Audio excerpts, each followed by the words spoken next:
Hello everyone, this is currently Jack. In this video I'll be quickly showing you guys how to access the terminal in JetBrains software. Specifically I'm using PyCharm.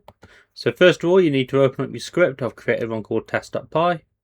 From here you need to go Alt F12.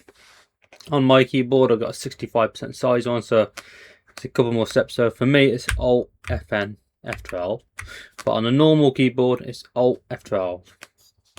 Once you're in the terminal, as you can see here, this is what you should see.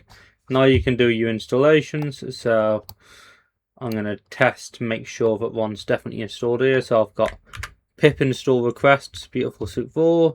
Press enter. This should say it's already on there. Yes, it does. Requirement already satisfied. But let's say you actually need to install something. You enter it in there and it'll do it.